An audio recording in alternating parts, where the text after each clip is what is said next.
Lors de notre grande fête de Pâques familiale, j'ai nettoyé la maison, payé le traiteur et je me suis même déguisé pour la chasse aux œufs des enfants. Juste avant le dîner, mon frère a souri d'un air narquois et a dit « C'est drôle comme tu penses que tout ça fait de toi l'un des nôtres. » Mon père a continué à découper le jambon, ma belle-mère n'a même pas levé les yeux. J'ai ri doucement. Puis je suis sorti par la porte d'entrée et j'ai repris tout ce qui portait mon nom. Je m'appelle Alex. J'ai 31 ans, et j'ai toujours été le membre supplémentaire de la seconde famille de mon père. C'est du moins ce qu'il me faisait ressentir. Je suis né de son premier mariage. Ma mère est décédée quand j'avais 10 ans. Et quand j'ai eu 12 ans, il avait épousé ma belle-mère, Denise, et ils ont eu 2 enfants ensemble. De l'extérieur, nous ressemblions à une famille recomposée tout à fait normale. De l'intérieur, c'était comme vivre dans une maison où chaque pièce avait une porte qu'on n'avait pas le droit d'ouvrir. Ma belle-mère avait toujours un sourire poli pour moi, mais il s'arrêtait à ses lèvres. Mon demi-frère, Ryan, de 2 ans mon cadet, a clairement fait comprendre dès le premier jour qu'il ne me considérait pas comme un vrai membre de la famille. Ma sœur, Ellie, suivait généralement son exemple, bien qu'elle ait eu des moments où elle semblait vouloir se connecter, jusqu'à ce que Denise jette un coup d'œil et qu'Ellie redevienne soudainement froide. J'ai passé mon adolescence à apprendre à exister discrètement dans cette maison. Mon père ? Eh bien, il n'était pas cruel, mais il était passif. Si Denise voulait que je sois exclu de quelque chose, il était d'accord avec elle. Si Ryan me poussait trop loin, il soupirait et disait « Essayons juste de maintenir la paix ». J'ai grandi en apprenant que si je voulais une place dans cette famille, je devais travailler pour l'obtenir, la mériter. C'est exactement ce que j'ai fait. J'ai obtenu de bonnes notes, payé mes études grâce à des bourses et des emplois à temps partiel, et lorsque j'ai obtenu mon diplôme, j'ai décroché un emploi stable dans la technologie. Quand la Covid a frappé, j'ai aidé tout le monde dans la famille à installer le Wi-Fi à la maison, à utiliser Zoom, j'ai même corrigé le curriculum vie de Ryan pour qu'il puisse décrocher un emploi à distance. Je n'ai jamais entendu un merci. Je ne m'attendais pas à en entendre un, mais au fond, j'espérais toujours. Cet espoir était tenace. Peut-être que si j'aidais davantage, si j'étais plus présent, si j'en faisais plus, il finirait par me voir. Finalement, il cesserait de me traiter comme le fantôme dans le coin de la photo de groupe. Alors, quand Pâques est arrivé cette année et que Denise m'a envoyé un texto dans le groupe de discussion familiale pour me demander si je pouvais aider à organiser les choses, j'ai dit oui sans réfléchir à 2 fois. Elle l'a dit avec tellement de désinvolture, comme si elle ne me refilait pas la moitié des préparatifs pour les fêtes. Pourrais-tu nettoyer un peu la maison avant l'arrivée des invités ? Cela vous dérangerait-il de confirmer avec le traiteur ? Oh, et les enfants adorent la chasse aux œufs que vous avez organisée l'année dernière. Cela ne ressemblait pas à une demande. Cela ressemblait à ma description de poste invisible habituelle, mais quand même, j'ai dit oui. J'ai réservé le traiteur moi-même, j'ai payé la compte à l'avance, près de $700 car Denise a dit qu'elle me rembourserait plus tard avec Venmo. Spoiler, elle ne l'a pas fait. Je suis arrivé tôt pour nettoyer, j'ai frotté la salle de bain des invités, j'ai disposé les chaises pliantes, j'ai même repassé les nappes parce qu'elle avait mentionné qu'elles avaient l'air froissées sur les photos de l'année dernière. J'ai tout fait pendant qu'ils étaient sortis se faire les ongles ou faire du shopping pour acheter des vêtements pastels assortis au centre commercial. Au moment où tout le monde a commencé à arriver, j'étais déjà épuisé, mais j'ai quand même souri. Je portais une belle chemise boutonnée et j'ai même mis ces chaussures qui pincent un peu parce que je savais qu'elles rendaient bien sur les photos. J'ai aidé les enfants avec la chasse aux œufs, j'ai distribué des paniers, j'ai compté pour m'assurer que personne ne finissait par pleurer à cause du manque de bonbons. Denise regardait depuis le patio avec un mimosa à la main, sans jamais proposer son aide. Mon père grillait à l'extérieur en hochant la tête distraitement à ce que Ryan racontait, la crypto-monnaie, sa nouvelle voiture de sport, ou comment les emplois de 9 à 5 sont pour les losers.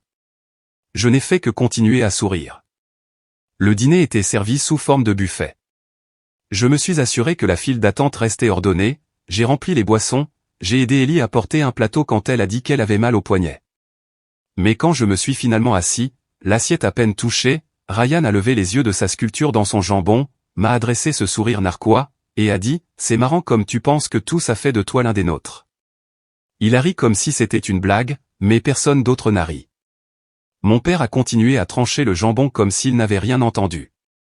Denise n'a même pas levé les yeux. Ellie m'a jeté un coup d'œil, puis a détourné le regard. Et c'est là que quelque chose s'est juste brisé en moi. Pas bruyamment, pas tout d'un coup. C'était comme un dernier claquement silencieux, comme le son d'un fil qui se détache d'un bouton. Je n'ai pas pleuré. Je n'ai pas crié. Je suis juste resté assis là pendant un moment, à regarder l'assiette devant moi, les pommes de terre rôties que j'avais aidé à disposer en spirale parfaite ce matin-là. Et puis j'ai ri, doucement, pas de quelque chose de drôle, juste de l'absurdité de tout cela. L'absurdité d'avoir passé plus d'une décennie à essayer de gagner ma place à une table qui n'a jamais été mise pour moi. Alors je me suis levé. Personne ne l'a remarqué tout de suite. J'ai traversé le couloir, je suis entré dans le placard à manteau et j'ai ramassé mon sac d'ordinateur portable. Je l'avais apporté au cas où j'aurais besoin de répondre à un appel professionnel rapide, mais maintenant il avait un but différent. Je suis sorti vers l'allée et j'ai ouvert le coffre de ma voiture. J'y avais un dossier, clairement étiqueté avec des reçus, des copies de contrats signés et des relevés bancaires. Je l'ai sorti. De retour à l'intérieur, j'ai dépassé la table à manger, dépassé Denise et sa pièce maîtresse parfaite, et Ryan et son sourire satisfait et vide. Je n'ai pas dit un mot. Je suis allé directement au tableau électrique près de la buanderie et j'ai coupé les circuits étiquetés, cuisine principale, éclairage extérieur et centre multimédia. Puis je suis sorti par la porte d'entrée, et j'ai commencé à reprendre tout ce qui portait mon nom. Je ne me suis pas précipité. Je voulais le ressentir. Chaque pas, chaque seconde de reprise de ce qui était à moi. Il ne s'agissait pas de vengeance. Pas encore. Il s'agissait de clarté. Le genre de clarté qui s'installe en vous lorsque vous cessez de supplier d'être choisi et que vous commencez à vous choisir vous-même. J'ai ouvert le coffre, j'ai sorti la liste que j'avais imprimée des semaines plus tôt mais que je n'avais jamais prévu d'utiliser. Sauf s'il me poussait trop loin. Eh bien, Ryan a fait les honneurs avec une seule phrase. Le premier élément de ma liste, le chauffage extérieur. Je l'ai acheté à Noël dernier parce que papa a mentionné que Denise avait toujours froid pendant les dîners sur le patio. J'ai dévissé le tuyau de gaz avec la petite clé que je gardais dans ma trousse d'urgence, je l'ai roulé avec précaution jusqu'à ma voiture et je l'ai chargé. Le bruit du portail arrière qui s'ouvrait a attiré mon attention. C'était Ellie. « Alex ?» a-t-elle demandé, la voix basse, prudente. « Qu'est-ce que tu fais ?» Je n'ai pas arrêté de bouger, reprenant ce qui est à moi. Elle a fait un pas en avant, hésitante. « Attends, ça va ? Je veux dire, Ryan se comportait comme Ryan. » J'ai fait une pause et je l'ai regardé dans les yeux. « Tu as ri la dernière fois qu'il m'a dit que je devrais être reconnaissant que papa ne m'ait pas renvoyé chez la famille de maman. Tu n'as pas pris la parole non plus à ce moment-là. » Sa bouche s'est légèrement ouverte, mais rien n'en est sorti. Je n'étais pas en colère contre elle. Pas vraiment. Je pense qu'elle voulait être décente une fois, mais être décente dans cette maison signifiait être différente, et différent n'était pas sûr. Pas si vous étiez l'un des enfants de Denise. Elle a reculé sans un mot. Je me suis retourné vers ma liste. Les haut-parleurs de son surround sont venus ensuite. Je les avais installés moi-même l'été dernier. J'ai passé 2 jours entiers à faire passer des câbles à travers des cloisons sèches pendant que Ryan était assis à l'intérieur en se plaignant que je faisais trop de bruit. Il se vantait toujours auprès de ses amis que son installation était meilleure qu'une salle de cinéma. J'ai débranché chaque câble, je les ai enroulés avec soin et j'ai emballé les haut-parleurs dans les boîtes d'origine que je gardais dans mon garage. Si je les payais et installais, c'était à moi. Le système de sécurité, celui-là était facile. Je possédais l'abonnement, j'avais l'identifiant d'administrateur et j'ai installé chaque caméra. Un clic sur mon téléphone et le réseau s'est désappareillé. Chaque caméra a clignoté 2 fois, puis s'est éteinte. J'ai supprimé tous les journaux vidéo enregistrés pendant que j'y étais, juste par mesure de sécurité. C'est alors que papa a finalement remarqué que quelque chose n'allait pas. J'ai entendu la porte d'entrée s'ouvrir. Il est sorti lentement, tenant un petit pain à moitié mangé dans sa main comme s'il avait oublié qu'il était encore en train de manger. « Alex, qu'est-ce qui se passe ?» Je ne me suis pas retourné immédiatement. J'étais à mi-chemin de l'enroulement du tuyau d'arrosage que j'avais acheté. Parce que, bien sûr, le leur avait une fuite que personne n'a réparée pendant 2 ans. Je reprends les choses que j'ai apportées dans cette maison, ai-je dit, sans même le regarder. Je me suis dit qu'il était temps que j'arrête de faire semblant d'appartenir à un endroit où je ne suis pas le bienvenu. Il est resté là, silencieux. Puis est venu le soupir, ce soupir familier et fatigué qu'il utilisait chaque fois qu'il ne voulait pas affronter quelque chose. Ce n'est pas nécessaire. Ne faisons pas une scène. Je me suis redressé et je me suis tourné pour lui faire face. Tu penses que c'est une scène? Ce que Ryan a dit là-bas n'était pas une scène. Ce que Denise me fait année après année, ce n'est pas une scène. Tu as assisté à chaque fois où elle m'a coupé des photos de famille, oublié mon anniversaire, dit au traiteur que je ne faisais pas partie du nombre d'invités, et tu n'as rien dit. Alors, non, papa. C'est moi qui dis enfin quelque chose. Il n'a pas répondu, il m'a juste regardé comme si je réagissais de manière excessive, comme si j'étais le problème. J'ai souri. Ne t'inquiète pas, je ne vais pas crier. Je ne vais rien casser. Je vais juste finir de rassembler ce qui est à moi, et ensuite j'en aurai fini. Et je le pensais. Au cours de l'heure suivante, j'ai démonté l'éclairage du patio, mon cadeau d'il y a 2 ans, j'ai retiré la télévision intelligente du mur du salon, Denise voulait quelque chose d'élégant, et j'ai même retiré le générateur de secours que j'ai acheté pendant la panne de courant de l'année dernière. Tout ce que j'ai payé. Chaque petite chose qu'ils avaient pris l'habitude d'avoir mais qu'ils ne m'ont jamais remercié pour. Ellie n'est jamais revenue. Ryan n'a pas pris la peine de faire semblant d'aider. Denise? Elle s'est tenue à la fenêtre de la cuisine, les bras croisés, le visage illisible. Elle n'avait pas l'air en colère. Elle avait l'air dérangée, comme si j'interrompais sa préparation du repas. Quand la voiture a été pleine, j'ai ouvert le coffre et j'y ai placé une dernière boîte. C'était la pièce maîtresse de Pâques personnalisée que j'avais faite en bois et en nœuds de céramique peint à la main. Denise l'avait félicité une fois un voisin, l'avait qualifiée de charmante, puis m'avait dit de ne pas apporter quelque chose d'aussi rustique la prochaine fois. Je l'ai quand même prise. Je n'ai rien laissé derrière moi qui portait mon empreinte. Alors que je fermais le coffre et que je montais à bord, j'ai entendu la porte d'entrée s'ouvrir à nouveau. Cette fois, c'était Ryan. Il n'a pas crié. Il n'a pas souri. Il s'est juste appuyé contre la rambarde avec un soda à la main et a crié « Tu penses vraiment que tu vas manquer à quelqu'un ?» J'ai baissé la vitre juste assez et je l'ai regardé droit dans les yeux. « Non, ai-je dit, mais ce que j'ai apporté leur manquera. » Puis j'ai reculé de l'allée, en regardant la maison rétrécir dans le rétroviseur. La maison où je pensais appartenir autrefois. La maison qui avait pris tant et donné si peu. Mais ce qui s'est passé après mon départ, c'est la partie à laquelle personne ne s'attendait.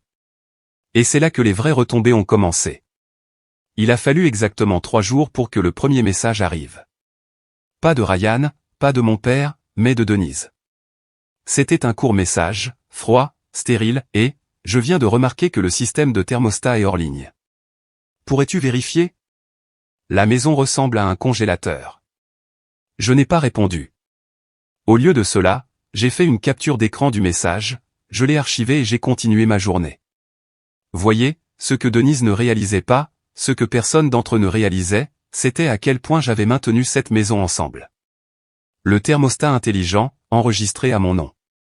L'application mobile qui leur permettait de régler la température depuis leur téléphone, sous licence via mon compte. J'avais installé le système Wi-Fi maillé, connecté les appareils, m'assurant que le micro-logiciel de leur routeur restait à jour. Chaque fois que Ryan se vantait de la modernité et de la fluidité de leur maison, il se vantait de mon travail, de mon argent. Plus tard dans l'après-midi, mon téléphone a vibré à nouveau, cette fois d'Ellie, et, je ne sais pas ce qui se passe, mais aucune des télévisions ne fonctionne. Tu as annulé quelque chose? J'ai envisagé de répondre. Ellie était la seule à s'être approchée de moi comme une personne.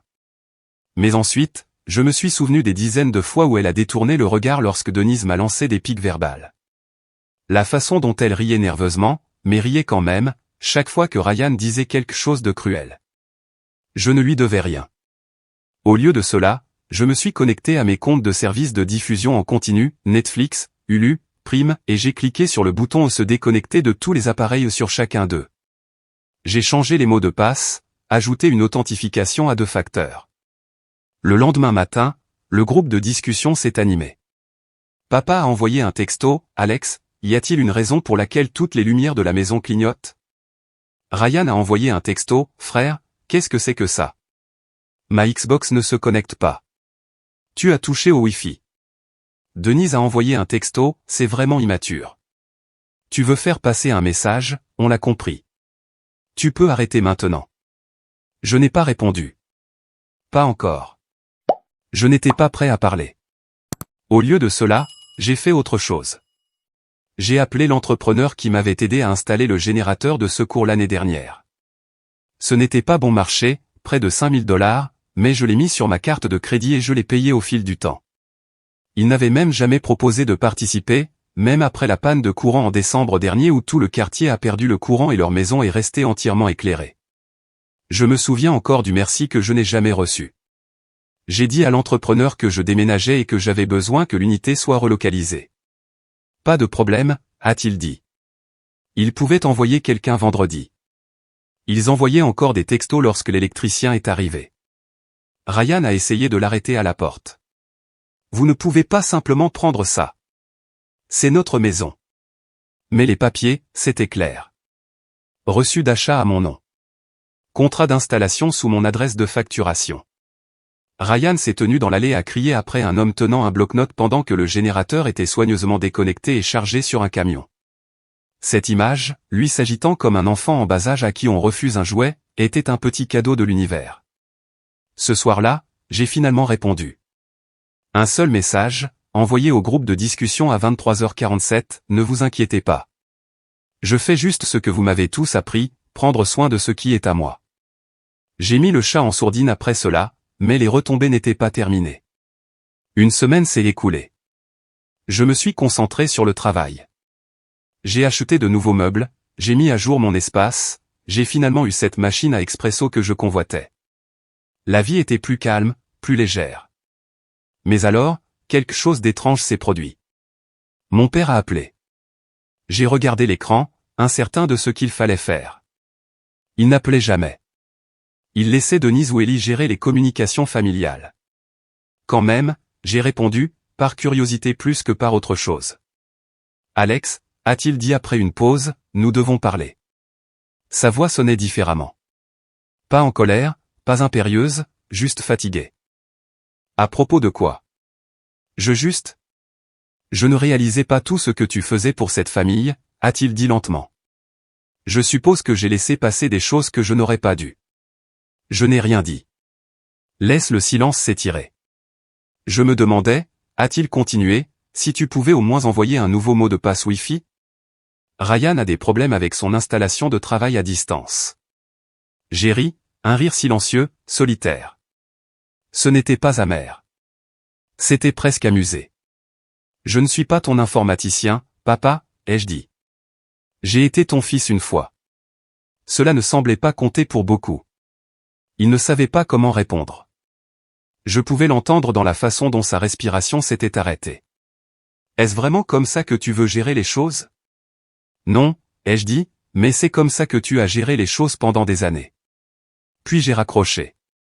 Ce soir-là, j'ai commencé à parcourir mes comptes, services publics, assurances, abonnements. Un par un, j'ai supprimé les informations de ma carte de tout ce qui était connecté à leur adresse. La facture d'eau? Disparu. Le paiement automatique de l'électricité? Annulé. Je les ai laissés avec les plans de service standard, sans rabais, sans avantage. Qu'ils appellent et qu'ils restent en attente pendant 3 heures comme tout le monde. Je pensais que ce serait la fin. Mais 2 jours plus tard, j'ai reçu une lettre par la poste. Pas un courriel, une lettre. Enveloppe épaisse, mon nom écrit en cursive. À l'intérieur se trouvait un morceau de papier plié avec l'écriture de mon père. Cela commençait par « Alex, je sais que je n'ai pas été le père dont tu avais besoin que je sois. » Je n'ai pas lu le reste. Pas tout de suite. Je me suis assis là, la lettre à la main, repensant à chaque année que j'avais passée à essayer de prouver que je méritais une famille qui n'avait jamais essayé de me rencontrer à mi-chemin. Et juste au moment où j'étais sur le point de la froisser et de la jeter à la poubelle, j'ai vu autre chose glisser derrière la lettre, un chèque de 700 $.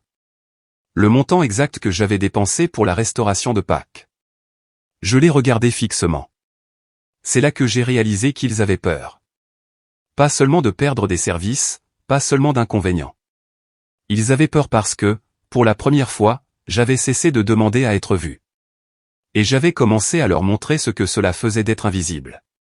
Je suis resté assis avec le chèque à la main pendant longtemps. Il ne s'agissait pas de l'argent. Il ne s'était jamais agi de cela. Ces 700 $ n'étaient même pas une goutte par rapport aux milliers que j'avais dépensés au fil des ans, les vacances, la technologie, les meubles, les services publics. Mais quand même, le voir écrit comme ça, signé de l'écriture soignée de mon père, a fait faire une pause à quelque chose à l'intérieur de moi. C'était la première fois que quelqu'un dans cette maison tentait de me rembourser. Pas émotionnellement, pas avec des excuses, juste une transaction, un nombre. Cela semblait froid, mais aussi révélateur, car maintenant je savais exactement ce que je valais pour eux, 700 $. Pas une seconde de plus. Je n'ai pas encaissé le chèque. Au lieu de cela, je me suis dirigé vers le tiroir de ma cuisine, j'ai sorti une vieille enveloppe et j'y ai glissé le chèque, ainsi que la lettre non ouverte. Puis je l'ai glissé derrière mes documents fiscaux. Pas par sentimentalité, mais parce que je voulais un rappel, un reçu physique de la distance que j'avais parcourue et de la distance que je n'étais pas prêt à reprendre. La semaine suivante, j'ai reçu un appel d'Ellie. Au début, je n'ai pas décroché. J'ai laissé aller à la messagerie vocale. Elle a essayé à nouveau le lendemain. Puis le jour suivant. Au 4e appel, j'ai finalement répondu. Sa voix est venue, douce, comme si elle n'était pas sûre d'avoir le droit de me parler. Je voulais juste dire que je suis désolé pour tout. Je n'ai rien dit. Pas encore. Je voulais entendre ce qu'elle pensait que tout signifiait. Je ne t'ai pas défendu. J'ai laissé Ryan te parler comme ça. J'ai laissé maman te traiter comme une aide. J'ai toujours su que c'était mal, mais je me suis dit que ce n'était pas à moi de réparer ça, qu'il était plus facile de ne pas remuer les choses.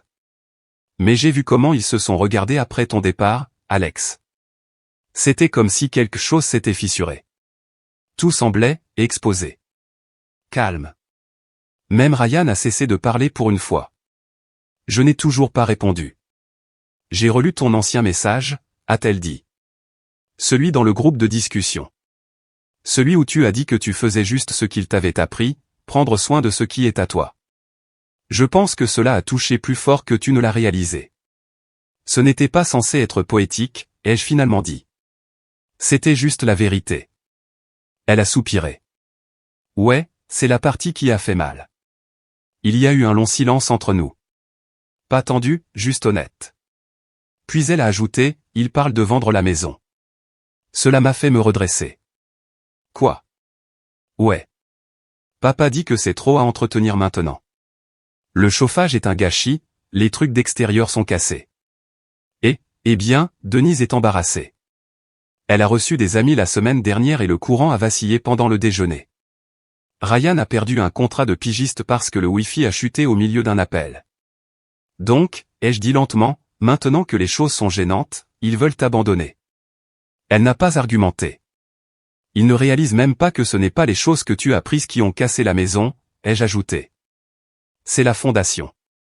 Je sais, a-t-elle dit doucement. C'est pourquoi je n'appelle pas pour eux. Il y a eu une autre pause, puis elle a dit quelque chose qui m'a surpris. Je veux rester en contact. Je ne me soucie plus de la famille de Denise. Mon frère me manque, mon vrai frère.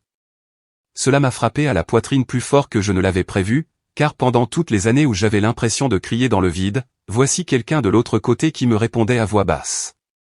Alors montre-moi, ai-je dit doucement. Pas avec des mots, avec des actions. Je le ferai, a-t-elle promis. Et, à son crédit, elle l'a fait.